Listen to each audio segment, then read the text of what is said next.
We're going live right now.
Ago mi dasi. Ago mi dasi. Ago mi dasi. West African Fante Akan for you on this Sunday afternoon, just saying attention, please, and thank you. And we are so glad that you are here on this Sunday on this very critical topic, Zionist Israel's historic sabotage in Africa. This is sponsored, of course, by the All African People's Revolutionary Party. And we sincerely wish you the highest level of mental, spiritual, and physical health on this Sunday and every day, and are glad that you're here. I actually sat down and counted today, and I realized that today represents the 65th, 65, consecutive week that Shukura and I have hosted these workshops for the APRP and our work. And so I think that is a wonderful way to kick off today, and just acknowledging the level of work, time, and commitment that it's taken us to maintain that level of consistency with this. So if you don't know that, I'm telling you, it takes a lot. And we are just so happy and proud to be here. And we hope we can string together another 65 weeks, another 100 weeks, another as many weeks as we possibly have time, health, mental, and spiritual wise to do this. So we start, as we always do, by honoring and acknowledging the indigenous people of the Western Hemisphere. And of course, we have to say, when we say that, we are not talking about anyone except the American Indian people, the Chicanos, the Latino people. Those are the original inhabitants of this hemisphere. Everybody else is just selling something to try to do something, I don't know, but they're not dealing in history for sure. And when we disrespect, when we say anything else other than those folks being the indigenous people of the Western Hemisphere, we are not only disrespecting them and what they've contributed to this hemisphere for thousands of years, but we are also disrespecting our ancestors. Particularly, I'm talking about our African ancestors, who, if you're African, and that means if you're of African descent, you're African. If you're African, then that means that you owe a debt to your ancestors. They are the reason, the only reason why you were here. The fact that you were here has nothing to do with any civil rights legislation. It has nothing to do with anybody who's been elected to office. It has nothing to do with any politician.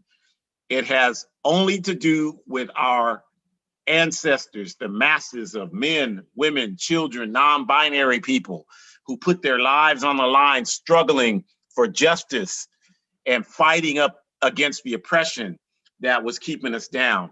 So when they were ready to throw your ancestor over the edge of the slave ship, somebody jumped in the way and stopped them from doing that. And so your ancestor was not thrown over the edge of the slave ship, and your ancestor was able to endure the harshest oppression known to human history so that you could be here today. So anybody that's responding to that by disrespectfully talking about we're not our ancestors, what an idiot. Only an idiot would say something like that. And when I say idiot, I'm talking about someone who knows absolutely nothing about what they're talking about, but still feels like they have a right to talk about it anyway. That's not acceptable. And we got to be better in 2021 and beyond, you all. There's just no other way to say that. We got to be better. And by being better, we mean we have to tell the truth. And the truth is our ancestors are the reason we're here. So we honor our ancestors. Every second of every day, we honor our ancestors. So we're thankful to them for allowing us to contribute and exist in this form. And we are thankful for you for joining us for this very critical topic.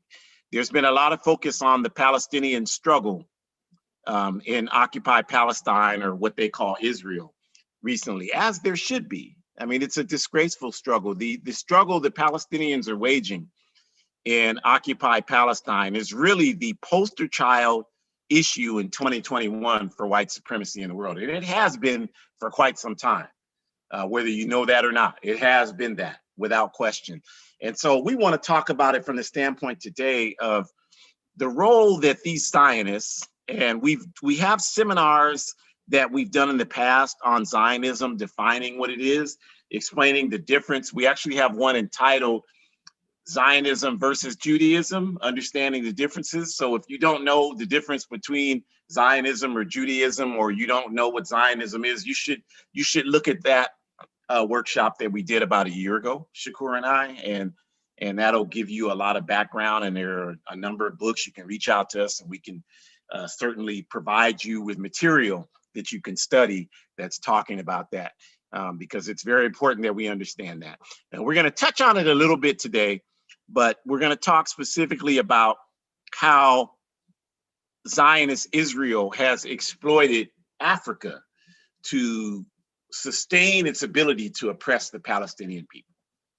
And that's a critical question, because a lot of us are confused about this question of solidarity. We think solidarity is just somebody's asking you to do something for someone else while no one is doing anything for you. And the only people who think that that's what solidarity is are people who aren't involved in organized struggle for justice. That's just simply absolutely the case, because those of us who are engaged in the work, we know that we do quite a bit of work to uplift the Palestinian struggle, and we know they do quite a bit of work to uplift our struggle. And we're going to talk about some of those things today. So we're glad that you can join us. Zionist Israel's historic sabotage in Africa. And we'll start with our introductions, as we always do. Ahjamu Umi here, longtime organizer, All African People's Revolutionary Party. And with me, as always, every week, 65 weeks, Shukura, is my amazing daughter. Shukura, we are a revolutionary, Pan-Africanist father-daughter team. This is what we do. And we don't make dancing videos. We don't make videos where we're disrespecting each other. Because if we did, we would be viral, because people would make us viral if we were doing all those reactionary things. But we're not. Instead, we organize our family and our lives around contributing to the liberation of our people and to humanity. So just always honored to have this opportunity to share space with Shukura, one of many spaces that we share in terms of doing this work. And getting back to the AAPRP, our objective, you all, is Pan-Africanism, which we define as one unified socialist Africa. One unified socialist Africa. The book there on the right, Kwame Nkrumah's Handbook of Revolutionary Warfare. In that book, Nkrumah talks about the core of the Black Revolution, or actually in Plastro in Africa, another book. He says the core of the Black Revolution is in Africa. And in this book here, he talks about how until Africa is free, no African anywhere on earth will be free. Africans in the US are the only people in the world who think we're going to have liberation disconnected from our mother, disconnected from our culture and our history. It's not possible, you all. Our future is tied to the future of Africa. Whether we know that or not, it's irrefutable. So our objective is to make that happen. And the strategy to achieve that is laid out in Nkrumah's book there, Handbook of Revolutionary Warfare. And that strategy is to unite revolutionary Pan-Africanist forces on the ground in Africa who agree with the objective of one unified socialist Africa. And by uniting, obviously, we gain strength. And by gaining strength, we will gain the power we need to drive our enemies out of our motherland. And when we can do that, we will have the capacity to address the problems that 2.5 billion African people face all over the world today. And so the logos you see on the screen are just representative of some of the organizations on the ground throughout the continent who accept this definition, and we all work as one, working to build this capacity. That's what revolutionary Pan-Africanist work is. And we have chapters, again, all over the place, and relationships with other non-African liberation movements who are fighting for justice against the same enemy that we're fighting for justice for. So again, Again, thank you for joining us for this critical topic. We have a good audience, appreciate that. And we're gonna get the topic started. Zionist Israel's historical sabotage in Africa. I'm gonna do that by turning it over to Shukura to get us started. Hey, thank you so much. I appreciate that, Daddy. And you said 56 weeks. That's 65. 65. I switched those numbers right around. All right. Okay. That's amazing. So thank you, everyone, for continuing to help us reach the 65-week goal. I appreciate you all, and we hope that you are here tonight because you either know a good amount about Zionism, but you're always willing to learn more so that you can pass it on and engage in dialogue and discussion. Sometimes that might be unpleasant with other people that may need to learn a little bit more. Or maybe you're kind of like me, where you're trying to read things here and there, but you still don't really understand the big picture. I really congratulate you for joining tonight, because this is very, very important. And I think for a lot of people, regardless of what your position is in terms of how you identify, in terms of your racial background, the bottom line is, if you are oppressed, then you need to understand that the Palestinians deserve their land back, because that means that you understand that something has been taken from you. And if you identify as African, then you really understand where the Palestinians are coming from, because unlike other people who have their land, you understand what it's like to have your land taken, because Africa does not belong to the Africans. So this topic is really, really important, because we want to help connect. We want to help bridge. We want to help unite. And I think the more we unite and connect and bridge, the less we will be able to have trouble turning over the oppressor. And another way to think about that is, you know, we're always telling you to join an organization that's working for justice. Well, another way to do that is to become organized, which means you're working with other people towards a common mission. And our common mission is to make sure that anyone who is not being treated properly and doesn't have what they need can get what they need by organizing, so that they can take their power back. And unfortunately, in this world, we think of power, we equate that with land ownership. So that's the best way for us to reach that. So I'm really excited to talk tonight to you about the history of Zionism. And then I also look forward to sharing just one very important resource that I recently came about that I'll be happy to mention to you when I get to my next slide. So Theodor Herzl, the father of Zionism, initiated the first conference for a Zionist state in 1897 in Bâle, Switzerland. Herzl, an avowed atheist, documented his own memoirs, his disbelief in God, and his desire to use religion as a shield for his efforts to establish a geo-state with strong political and economic interests. So the conference movement took off with those objectives. Although the original suggestions for the Zionist state were Uganda or Venezuela, the decision of Palestine was confirmed due to its geopolitical and economic strategic location. And so, you know, we just want to make sure that we understand, like, this was all by design, right? And so, you know, even if you identify as Jewish, I definitely understand that you've had some traumatic events happen to you as well, but we need to understand that doesn't give you the right to go take someone else's land. It's very simple. The racist apartheid state of South Africa, or Azania as the African name for that country, the US, Britain, and the Zionist movement established early ties. For imperialism, the establishment of the Zionist state triggered the ability to set up a state sympathetic to imperialism in the Middle East. So the Zionists worked with Lord Balfour in Britain through the coordination of Jan Smuts, then Prime Minister of South Africa, to establish the Balfour Declaration of 1917. This declaration served as to legitimize the Zionist earlier efforts to impose settling in Palestinian lands as a method to take it over. This process also helped start the still existing relationship between South Africa and Zionist Israel and cooperation around the diamond industry. You see, it's twofold. Today, Israel produces 40% of the polished diamonds on the world market, while there are no diamonds indigenous to Palestine. Those diamonds are found in Southern Africa and are produced based on the exploitation of African masses. And they continue to serve today as the foundation of the Israel national economy. Next slide, please.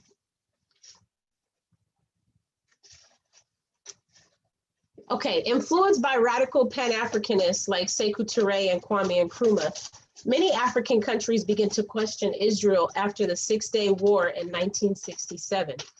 That distrust deepened after the 1973 aggression against Egypt, Jordan, and Syria. This condemnation statement by the OAU represented the dominant line at that time throughout the newly independent states of Africa, that Zionist Israel was not a friend to the downtrodden people on earth. As a result, in 1974, practically no countries besides South Africa and a few others had diplomatic relationships with Israel.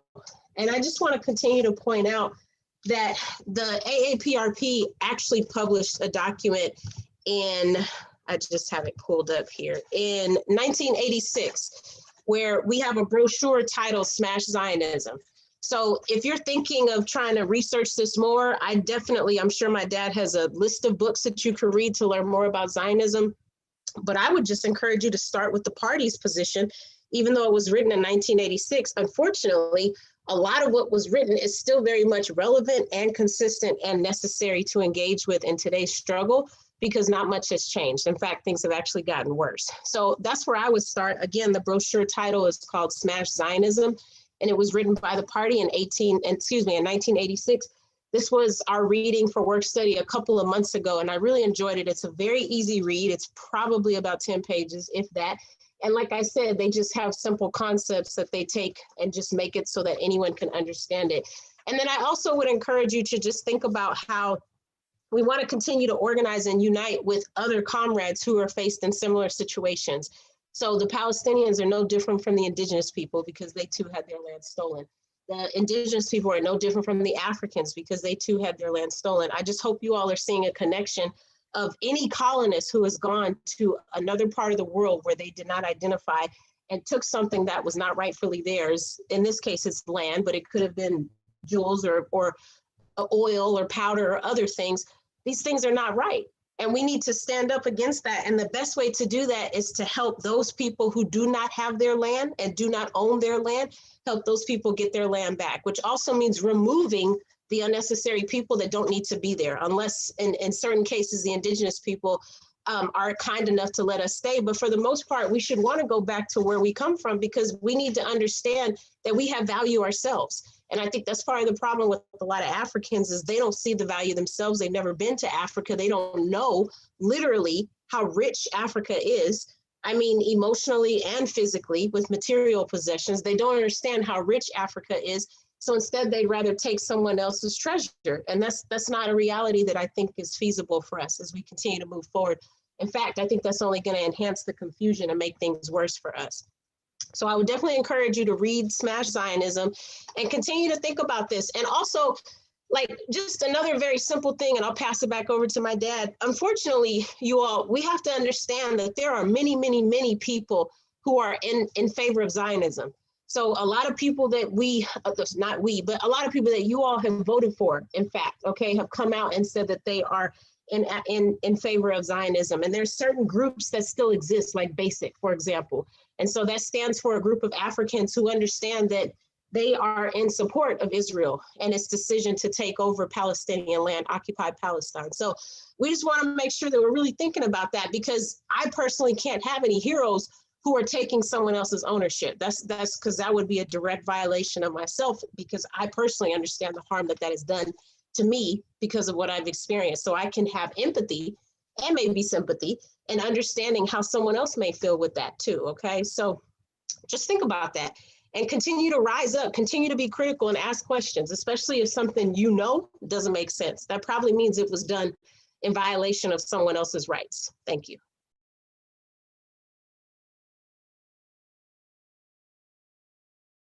Thank you, Shukura. Before I start on my section, I wanted to just address a couple of things. One, that thank you for bringing up the brochure. I read that so long ago, I wasn't even thinking of it, but yeah, it is a great source.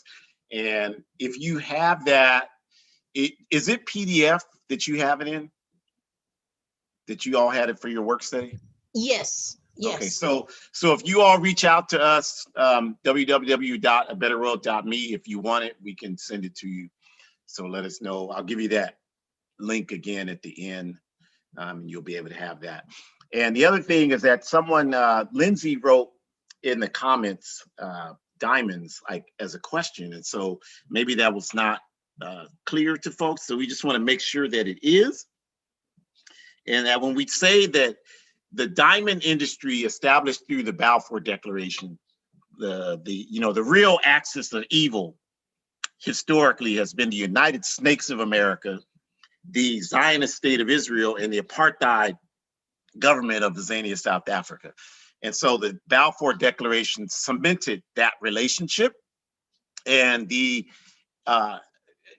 efforts to consolidate the mining industry in Southern Africa. We're talking about the Congo, Zimbabwe, Central Southern Africa, Tanzania, Mozambique, all of those regions in Southern Africa were consolidated, and this exploitative practice of stealing diamonds and moving them to the Zionists so that they can establish a large part of their economy on polishing diamonds. That was established 100 years ago, and it still exists to this day through corporations like the Oppenheimers, De Beers Diamond Corporation, largest diamond producing company in the world, steals our African diamonds, exploits our people to pick the diamonds, sells them to the Zionists so that they can make money off of the diamonds and use that to finance their oppression of the Palestinian people. So this is important because if you heard what I just said, then it should be easy to understand why we say one unified socialist Africa is the solution, because the Zionists should not be controlling our diamonds. The multinational capitalist corporations that dominate in all over the world, especially in Southern Africa, should not be controlling our diamonds or any of our other resources. We should be the ones controlling those resources to serve our needs as a people and to serve our needs as humanity. So that's what we're talking about when we talk about the diamond industry. We don't like the fact that the Zionists exploit our natural resources and use that, what they get from that, to oppress the Palestinian people. We don't appreciate that. We don't appreciate that they exploit our oil, they exploit our zinc, our metal, our coltan, and use that to advance their empire. We're going to seize our resources back. We're going to organize and seize them back. And when we do that, all you Africans trying to cling to America, once the riches are gone, because all the riches that are here were stolen anyway, once they're gone and returned where they rightfully belong to our mother Africa, we're going to see how many of you want to be Americans then. But we'll get to that day. But for now, the discussion is Israel. We're going to talk specifically about Israel, we'll call them that, in Ethiopia and East Africa. I just usually say occupied Palestine. I don't use that term because I don't recognize that they're not a legitimate state to us. So, but I'll use it for the sake of clarity, because most of you are, your training is through capitalist analysis. So if I say occupied Palestine, a lot of you don't know where I'm talking about. So I'll use the term Israel. So Israel and Ethiopia and East Africa. And so the first point about that is related to some brief history, because those of you that are Christians, you of course already know this. I'm being facetious because most of you are not going to already know this. You should, but that's not how Christianity is taught. It's not taught as the tool for liberation that it should be. And so we don't know the things about Christianity that can help us use it to liberate ourselves. So Ethiopia in East Africa, its ancient name is Cush, spelled with a K or a C. And if you research the biblical meaning of that in Amharic, the dominant language spoken in Ethiopia today, you can ask anybody that speaks Amharic. They will tell you that Cush translated talks about burnt faces. So that's the name of the historical name of that region of the world. And so the book of Genesis, the first book in any Bible you pick up, it's talking about, in the Old Testament, it's chapter 2, verse 13. It's talking about Cush and how, everything started in that region, Cush, in the world. And the people who were there, who were practicing the Judaic religion, were African people, or what you call Black people. And they were called the Falasha Jews. So Judaism originates in Africa. So we're not going to go into the difference between Judaism and Zionism. That's on you. Shukura gave you a source. I gave you a source. That's on you to follow up and do that. But just making the point here that Judaism is our religion. So we can never be anti-Judaic because Judaism comes from Africa. So that's important to understand. And in that context of what we've talked about, with these people stealing land and using that as a basis to represent imperialism in the Middle East and oppressing the Palestinians as a way of sustaining their existence there. In 1976, the Israeli Defense Forces, which is their military, and Mossad, which is their intelligence arm, like Central Intelligence Agency or Criminals in Action, they invaded Uganda, which is in Central Africa. And their purpose for doing that was they attacked a plane that was hijacked there and was sitting on the ground.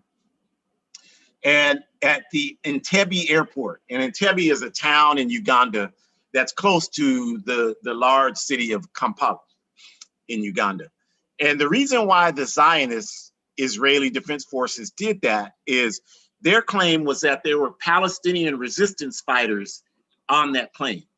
And so they were attacking the plane in order to assassinate those Palestinians. But what this act did, and they eventually did that, right? They went in there and they terrorized everybody there on the plane.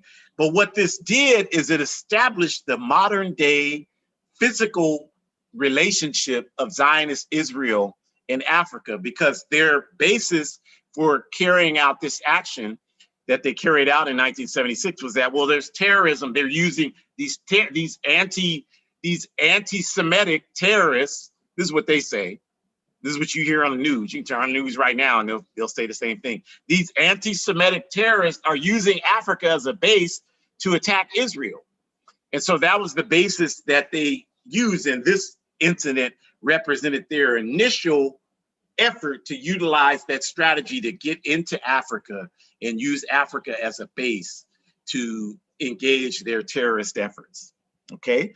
And then, as a result of that, because again, they're trying to frame, as they've been doing since 1897, frame themselves as like, well, we're being oppressed because of our religion. And certainly Jews in Europe, without question, have been oppressed because of their religion. No question about that. But you have to understand the difference between Judaism and Zionism. And you have to know this history and how Africa relates to that. Otherwise, you'll be confused by anything anybody tells you.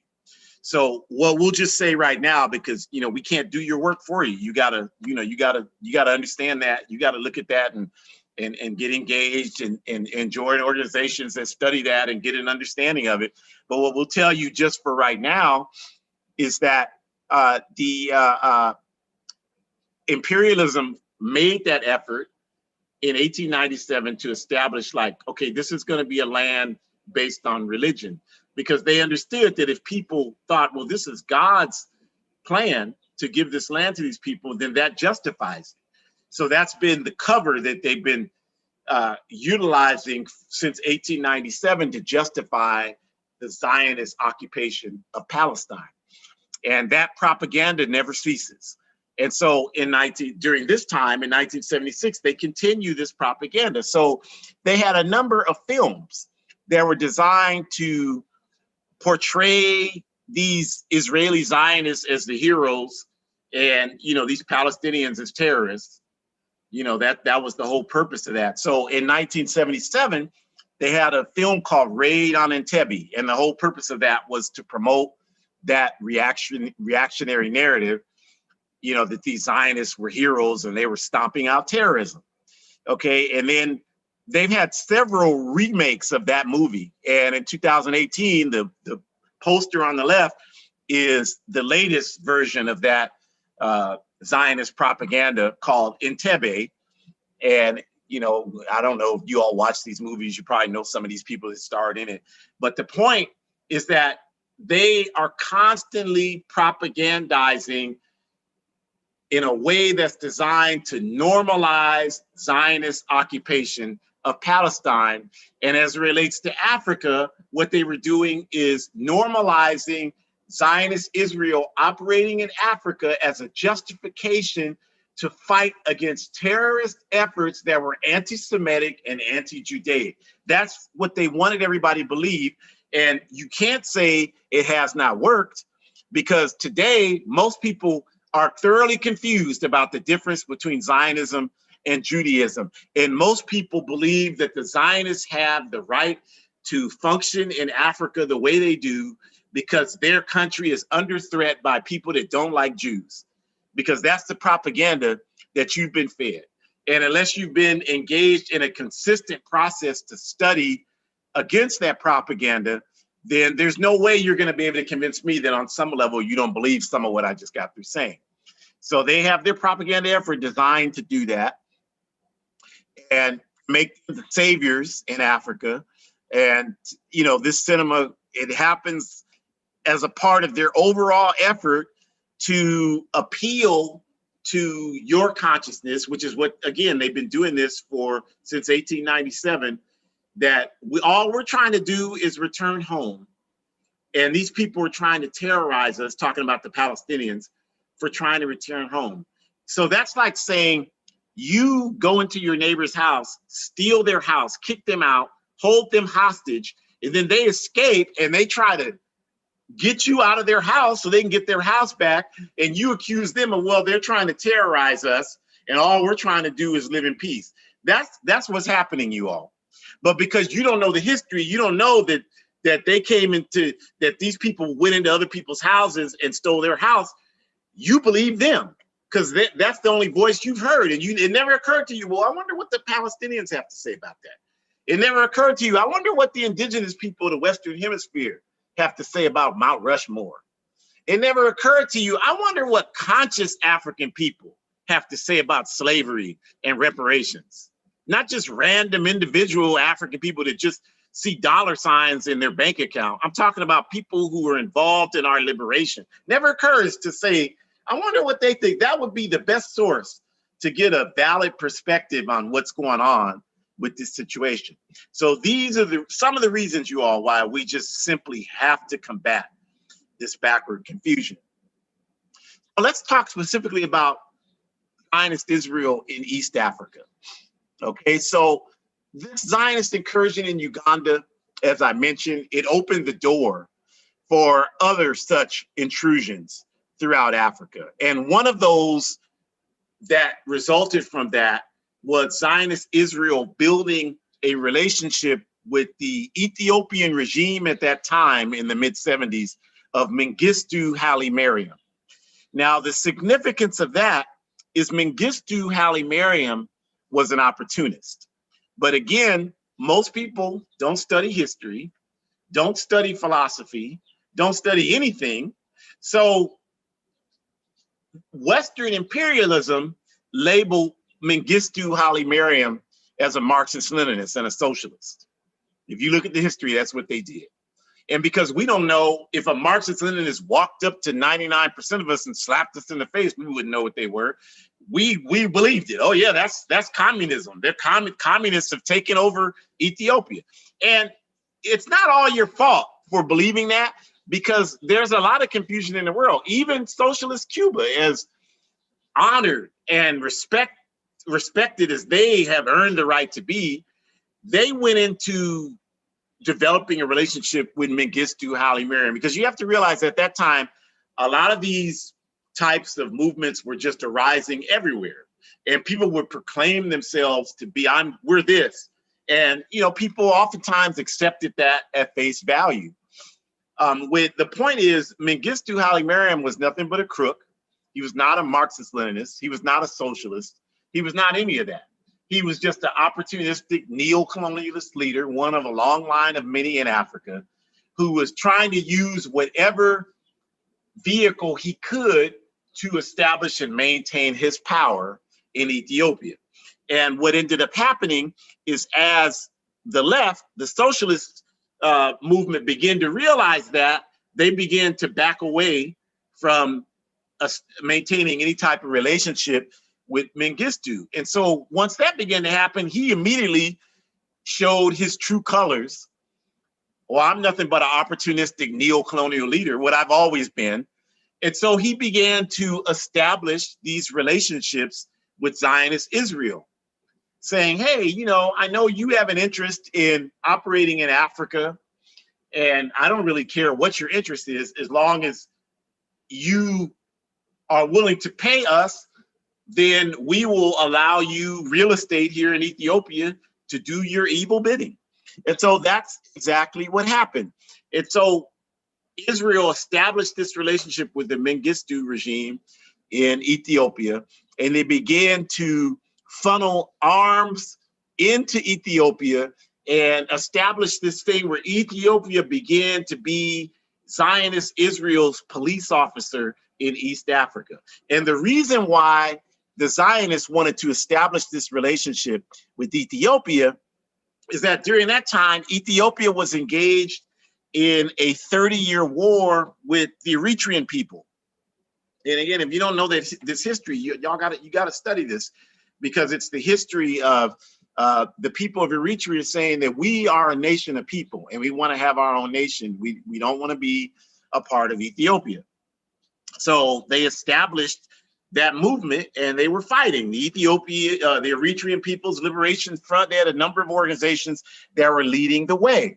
And the Eritrean movement had strong relationships with the Palestine Liberation Organization, or the PLO, which at that time was the primary organization representing the Palestinian people, because as of 1948, the Zionist state of Israel was established. So Palestine as a country no longer existed. And so in 1964, the Palestinian people founded the Palestine Liberation Organization, or the PLO, as their representative, or their government in exile, as they used to call it. And so the PLO had strong relations again with the Eritrean movement, and the Ethiopian government was trying to destroy and crush the Eritrean movement. So as a result, they, being the opportunists that Mengistu was, and all neo-colonial leaders are, they saw Zionist Israel as a way to help strengthen them in their effort to try to crush the Eritrean movement. And the Zionists were okay with that, because they were like, okay, that'll give us, you know, an opportunity to harm the Eritrean movement, because they're friendly with the Palestinian fighters that are fighting against us. The fact that they're fighting to get the land back that we stole from them, we won't even discuss that, and you won't bother to look into that. We'll just say that they're supporting terrorism, and we got to drive terrorism out, and that'll be good enough for most of you to accept. And so we'll just roll with that program. And so as a result of this illegal and immoral relationship, Israel started providing millions of dollars in US dollars in military equipment, weaponry, and training to the Ethiopian government, military, and police, in order for them to repress the Eritrean movement, and also for them to repress internal movements. Because again, I told you it was a neo-colonial regime. So there were many movements in Ethiopia, independent of the Eritrean movement, like the Oromo resistance in Ethiopia during that time. And the Oromo people, ironically, are people who descend directly from the Falasha people, the people that the Bible, the book of Genesis, is talking about. And they were engaged in an uprising against the Ethiopian government. They, like the Eritreans, didn't want to be a part of the Ethiopian government, criminal regime. And so they wanted to have their independence. And so the Ethiopian government used a lot of the military aid in weaponry and training that they received from the Zionists to engage in systemic terror against the Oromo movement, as well as the Eritrean movement. And so this, of course, even further and much broader sense, solidified Zionist Israel's operation in Africa. And then continuing on that track, as I said, Ethiopia became the point person for Zionist interests in Africa. And this was primarily represented through a number of devastating incursions that took place Ethiopia and Somalia in the 1990s. Ethiopia played the role of completely destabilizing the country of Somalia. And, you know, you see they're, again, you know, everything they do, they have propaganda to make themselves like that movie Black Hawk Down. They want to make it look like the US soldiers in Mogadishu in Somalia were being victimized and terrorized by the Somali people. And they want to tell you that, well, they have pirates in the water attacking these good white people that are sailing in there. Like, you try to go out on a boat, go fly to any country. You pick the country, any country in the world. You fly there and you get a ship and you try to just sail that ship into US waters without anything. I just want to go there and see what happens to you. Every country it's going to defend its national borders. Now, Somalia they don't have a Coast Guard and a Navy like US imperialism. So what they do have is proud people who can get in some ponton boats and whatever they have, weaponry, and they can defend their borders. And so they're not pirates. If they're pirates, then they learn from the prototype pirate, which is your US mercenary military. But they're not pirates because they're not fighting to steal anybody's resources like the US mercenary military. They were just strictly fighting to protect their land and their country. So in that stupid movie, they should have killed all those US troops. I don't care if the US troops were your family members. They shouldn't have invaded another country to steal what those people have. You got to have some sense in your head enough to say, like, this is not right. I don't need to do this just so I can get a little money. I mean, that's a decision that people make. And I understand people don't know, but you got to find out. And you got resources like this that are trying to help you find out. And most of us we don't want to pay attention to this. So, you know, we got to pay attention to what's going on. And if we decide not to do that, then I'm not going to feel sorry for you. Like, if you go to you let these capitalists, white supremacists, convince you to fight for them against somebody else, and you won't even fight for your own people. If you let them do that, I don't have any sympathy. Whatever happens to you happens to you. It should happen to you. I'll tell you what, that won't happen to me, because I won't be in somebody else's country fighting for imperialism. I can guarantee you that will not happen. So we gotta wake up, you all. We gotta pay attention, because they will confuse us about this, and then now they have completely destabilized for 30 years plus the country of Somalia, using their police officer, Ethiopia, to facilitate that process. And people are never going to just accept oppression. You know, there's an old saying, oppression breeds resistance. It's absolutely true. People are going to rise up and fight back whatever way they can. So if that means, in people's eyes, developing something like ISIS or Al-Shabaab or Boko Haram, that's what they're going to do. I'm not saying any of those are right. Obviously, I don't agree that those are the solutions. The solution is the masses of people organized for revolutionary Pan-Africanism. None of those groups are doing that. So I'm not for Boko Haram, ISIS, or Al-Shabaab. I'm just explaining to you, this is what's going to happen when you have these types of conditions existing and people are just ruthlessly exploited. These are the results that happen from that. And so, you know, if you move to 1989, moving out to West Africa, just to touch on that briefly, in 1989, the Zionists, now firmly established in Africa, as some sort of protectorate role and some role of, well, we're going to train you to protect your countries from terrorism, when the terrorist is the one training you. So what they did in Liberia is they became a major trainer and benefactor to the destabilization that happened during the Charles Taylor years in Liberia, in a Liberian conflict in 1991, as well as in Sierra Leone. They played a major role in contributing to the destabilization there. Because again, you know, Israel's economy is large part is based on diamonds. So they had the vision to see, like, if we can foment more destabilization here, this will, when there's destabilization, what happens to the stock market? It goes down. What happens to prices as a result? They go down. So that would make buying diamonds cheaper for them. So it was a great economic move for them. And then also they could continue their military work throughout Africa, which would serve to develop ideological allegiance to the Zionist cause. So they had a great agenda that they were operating on in the 70s, 80s, and 90s. And today you can see the results of it because they are firmly established throughout the entire African continent. If you look at police forces all over Africa today, they look just like police forces here in the United States of America.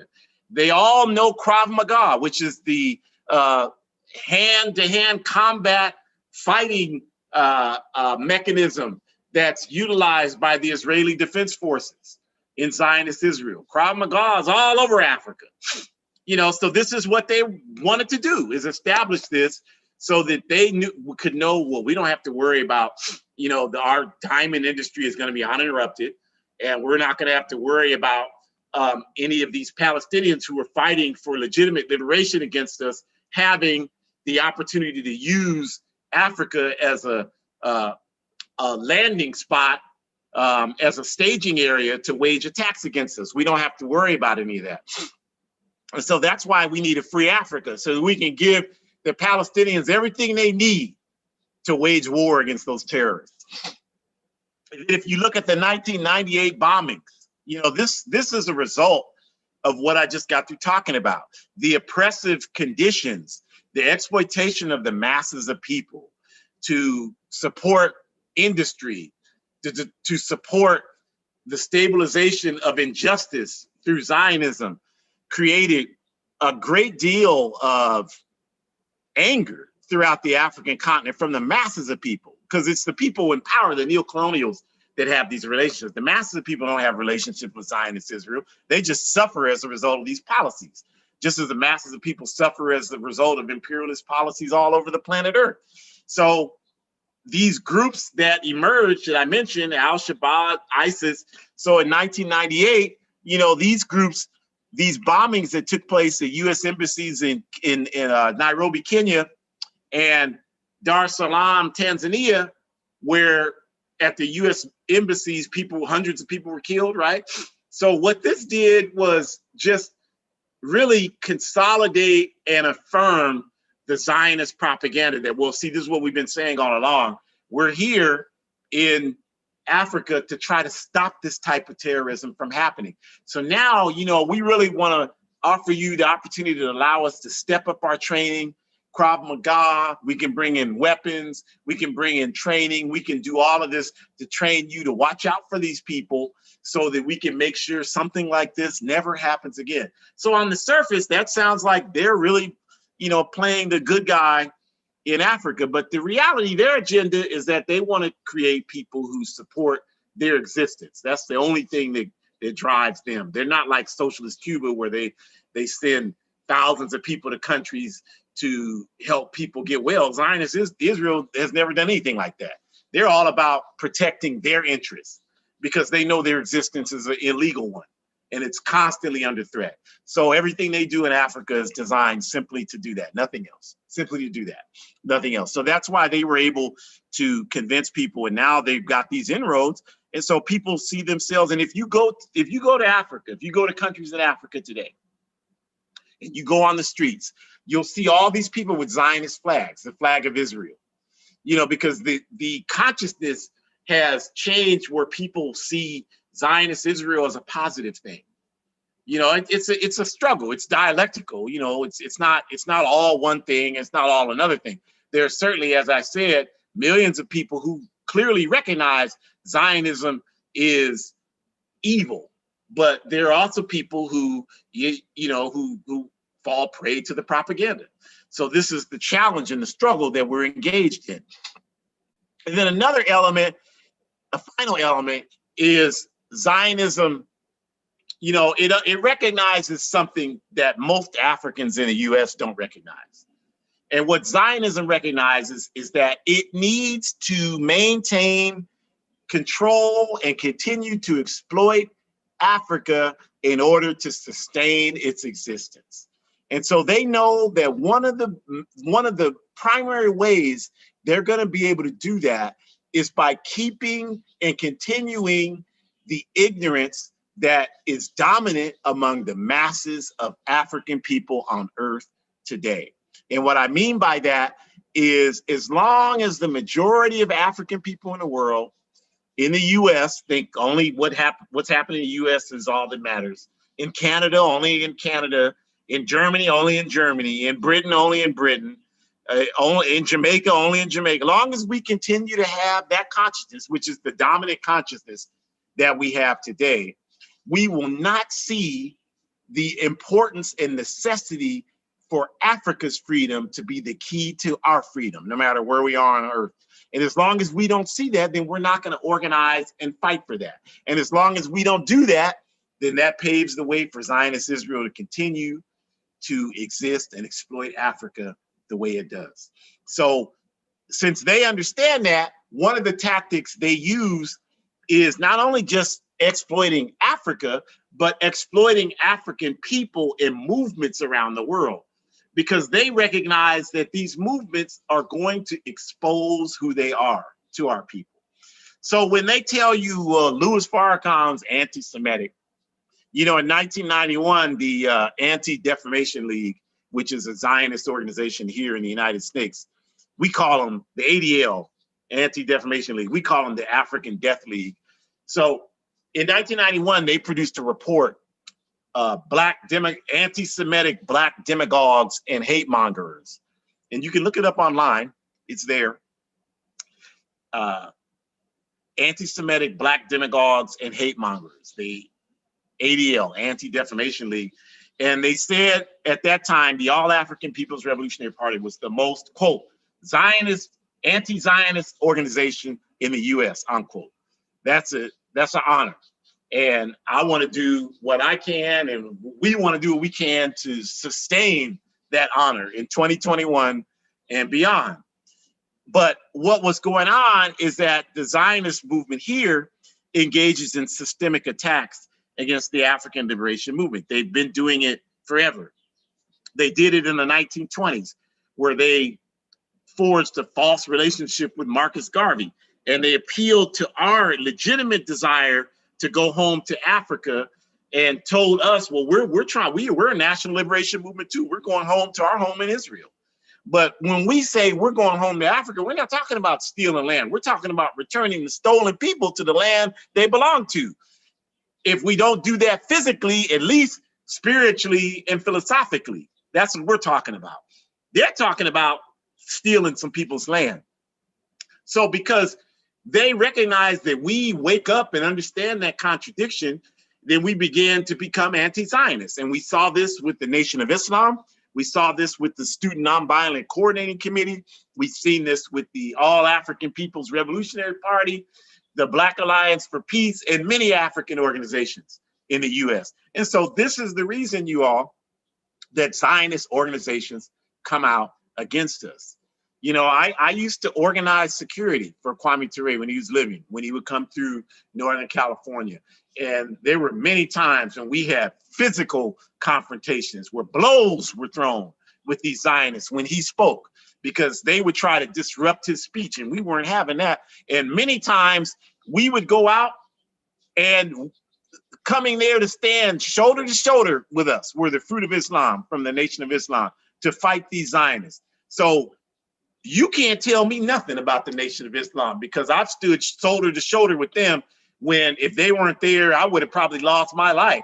And all you've done is just breathe bad oxygen on me, talking about stuff that you don't even know what you're talking about.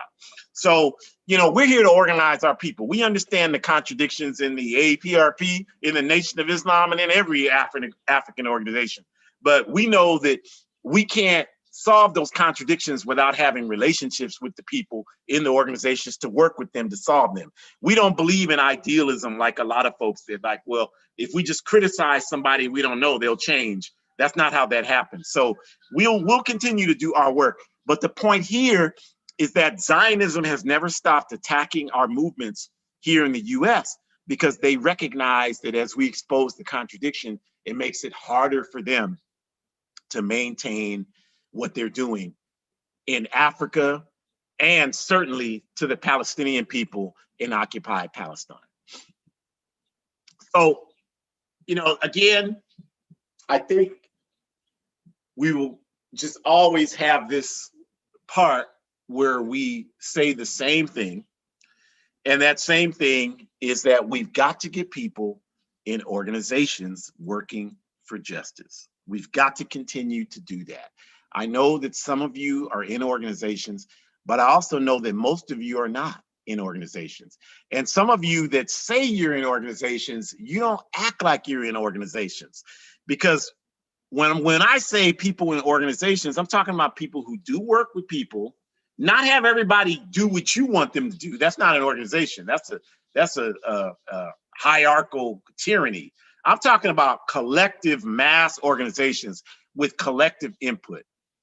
And a lot of you, I can tell you don't do that because of how you go about engaging in things.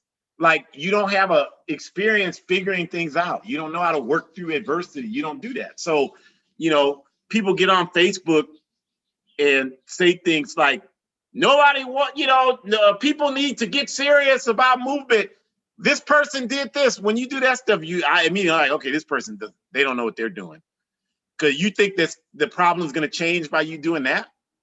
Like, you better figure out how to build relationships with people so that you can influence them, so that you can move people in a certain direction collectively. That's what organization is. So we got to get people understanding that and get involving in processes like that, and having political education as a part of that process. And when we say political education, we mean reading and studying and discussing, yes, but we also mean implementing democratic centralism as a democratic decision-making process, and criticism, self-criticism as an assessment, an honest assessment tool to help us get better and resolve our contradictions.